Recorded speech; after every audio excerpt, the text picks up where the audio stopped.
안녕하세요. 아레테이아 나우스입니다. 그리스어로 진리의 궁전을 뜻합니다. 원리로 돌아갑시다 라는 것은 원리가 아닌 곳에 있기 때문에 돌아가야 한다는 것을 말합니다. 15번째 제목은 구원의 본질을 잘못 생각하고 있는 것은 아닙니까? 입니다. 이 제목을 보고 여러분은 어떻게 느끼십니까? 원리로 돌아갑시다를 이번에 처음 보는 분은 우리는 축복식에 참석하고 성주를 마셨는데 구원을 받았다는 것은 당연한 일 아닌가? 무엇 때문에 지금 이런 말을 하는 거지? 하고 생각하시는 분도 있을 것입니다. 또한 13번째 편, 성주를 그냥 마시기만 해서 구원을 받을 수 있을 것인가? 그리고 14번째 편, 축복을 받았다고 해서 과연 참된 축복 가정일까요? 를 보신 분은 진정한 구원이란 무엇일까? 우리는 어떻게 해야 되나? 하고 혼란스러워 하시는 분도 있을 거라고 생각합니다. 우리는 축복식에 참석했고 성주를 마셨습니다. 2000년, 2009년, 그리고 2013년 1월 13일 기원절에도 성주를 마셨고 이번에 참어머님을 통해서 다시 한번 성주를 마셨습니다. 우리는 성주를 얼마나 더 마셔야 되는지 생각하시는 분도 있을 것입니다. 또 우리 가족은 정말 구원을 받은 이상가정이 되었는가? 축복 후에 태어난 이세는 원죄가 없다고 하는데 하나님도 참부모님도 믿지 않는 이세가 많은 현실은 왜 그런 것일까? 하고 고민하는 분도 있을 것입니다. 그래서 이번에는 구원이란 구체적으로 무엇인가? 우리는 구원의 본질을 잘못 생각하고 있는 것이 아닐까에 대해서 같이 생각해 보고 싶습니다. 원리 강론을 보겠습니다.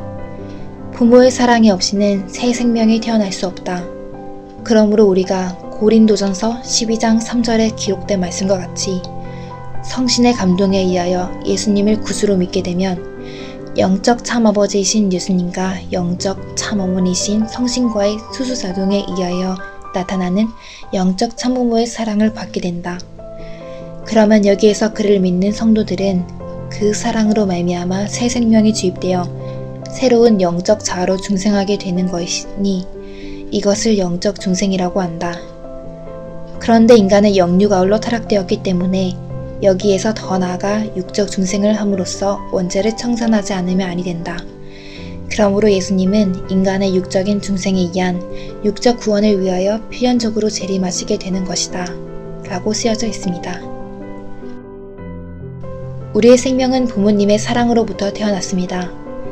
아버님도 생명이 먼저인지 사랑이 먼저인지 라고 물으시면서 사랑이 먼저라고 말씀하셨습니다.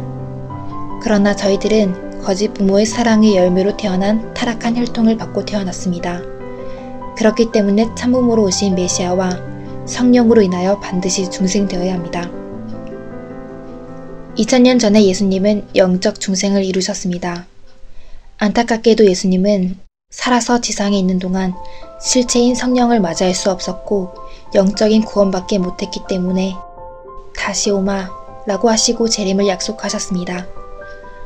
그렇기 때문에 우리는 재림진으로 인하여 영육 아우른 구원을 받아야 되는 것입니다. 원리 강론을 다시 보겠습니다. 뿐만 아니라 바울은 대저 표면적 유대인이 유대인이 아니요 표면적 육신의 할례가 할례가 아니라 오직 이면적 유대인이 유대인이며 할례는 마음에 알지니 라고 하면서 이스라엘에게서 난 그들이 다 이스라엘이 아니오 라고 증언하셨습니다. 이 말씀은 곧 하나님의 뜻대로 살지 않으면서 공연히 아브라함의 혈통적인 후손이란 사실만을 가지고 선민이라 자처하는 유대인들을 책망하신 말씀이셨습니다.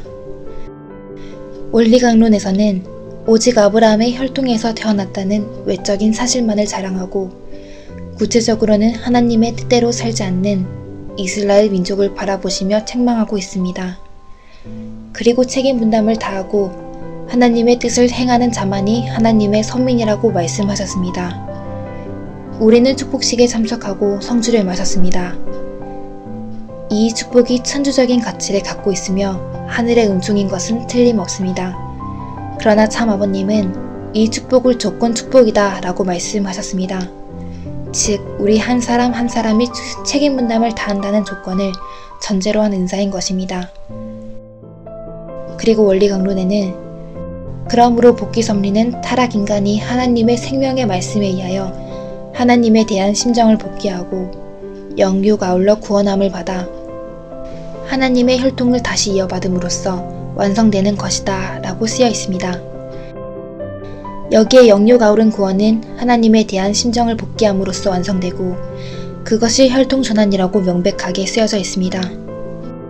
즉 혈통전환의 본질은 심정전환인 것입니다.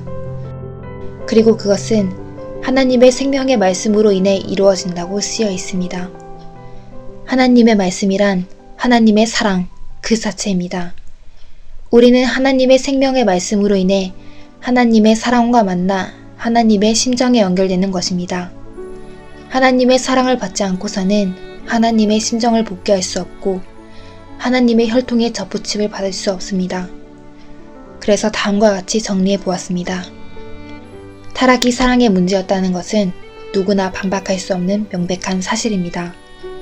그러나 사랑의 문제를 표면적으로 해석하고 타락을 외적인 성관계로 이해하면 구원의 문제도 매우 물리적이고 유전적인 혈통 문제의 틀 안에서 이해하기 쉽습니다. 참가정에 혈통하고 축복을 받지 않으면 완전한 혈통 전환이 안 된다는 유전적인 구원론을 주장하는 분도 있습니다. 축복의 전통성을 유전적인 혈통의 시각으로 주장한다면 이런 주장은 통일교회 초창기에 기독교 사람들이 비판한 피가름 논리와 다를 것이 없습니다. 이렇게 되면 원리하고는 동떨어진 유물론적인 논리가 만행하게 되고 누구를 통해서 성주를 마시면 되는가에 대한 혼란이 생겨버릴 것입니다. 원리는 원죄 청산과 영육 아우른 구원이라는 근본적인 문제에 대해서 혈통의 본질은 심정에 있으며 생명의 말씀으로 인하여 하나님에 대한 심정을 복귀해야만이 영육 아우른 구원을 받을 수 있다고 말하고 있습니다. 그리고 참부모님으로 인하여 영육 아울러 중생을 받음으로써 원죄가 청산되고 이것으로 인해 하나님과의 혈통을 다시 이어받아 복귀 섭리가 완성된다고 명확하게 말하고 있습니다. 하나님과의 심정관계를 회복하는 것이 구원의 본질입니다. 원리와 관계가 없는 생물학적인 혈통 복귀를 논하거나 유전적인 혈통을 갖고 전통성을 주장하거나 성주를 마시는 것만으로 원죄를 벗고 구원의 완성을 이룬다는 비원리적인 개념을 과감히 버리고 지금이야말로 참사랑과 심정을 중심으로 한 참된 원리적인 개념에 돌아가야 됩니다. 이것이 원리로 돌아간다는 것입니다. 이번 제목은 구원의 본질을 잘못 생각하고 있는 것이 아닙니까? 라고 했습니다. 구원의 본질은 하나님과의 심정관계인 회복입니다. 이 본질을 벗어나서 그냥 성주만 마셨다고 축복식에 참석했다고 참부모님 직계의 자녀와 축복을 받았다고 하는 외적인 과정만으로 구원은 이루어지지 않습니다. 아버님은 눈에 보이지 않는 하나님의 사랑을 가르쳐 주셨습니다. 아버님으로 인하여 우리는 하나님께서 타락한 인류를 위해 슬픔과 눈물의 하나님이 되셨고 그리고 지금도 잃어버린 자식을 찾아 헤매는 고독한 하나님이라는 것을 알 수 있게 되었습니다. 그렇기 때문에 하나님을 생각하면 눈물이 저절로 나오는 것입니다. 참부모님께 기쁨을 돌려드릴 수 있는 축복 가정이 되고 싶다고 생각합니다. 이 내용을 앞으로도 계속 보시고 참된 축복 가정으로 나아갈 수 있기를 바랍니다. 시청해주셔서 감사합니다.